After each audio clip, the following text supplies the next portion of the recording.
2 ஆட்டோட கால் 800 கிராம் 4 முறை கழுவிட்டு மஞ்சத்தூள், காஷ்மீரி சில்லி பவுடர், 3 ஸ்பூன் இஞ்சி பூண்டு தட்டியது, தேவையான அளவு உப்பு, கால் மூழ்கிற அளவு தண்ணி ஊற்றி 4 விசில் வச்சு இறக்கிடுங்க. மசாலா வறுக்க ஆயில் விட்டு 10 வத்தல் போட்டு கருகிராமல் வறுத்து தட்டில் ஆற வச்சுக்கலாம்.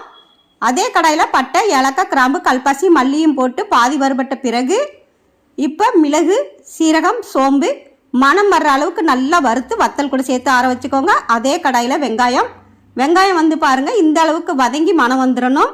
இப்போ தக்காளியும் தேங்காயும் போட்டு அதுவும் நல்லா வதங்கிய பிறகு ஆற வச்சு எல்லாத்தையும் சேர்த்து நைஸாக அரைச்சிடுங்க. தாளிக்க 2 ஸ்பூன் ஆயில் விட்டு சோம்பு, பிரிஞ்சி இலை பொரிஞ்ச பிறகு வெங்காயம் வறுபட்டு மணம் வந்த பிறகு ஆட்டுக்காலில் கொட்டிட்டு மசாலா ஊற்றிட்டு ஜார கழுவி தண்ணியும் ஊற்றி மல்லி இலையும் போட்டு நல்லா கலந்து விட்டுட்டு திரும்பவும் 2 விசில் வச்சு இறக்கிக்கோங்க.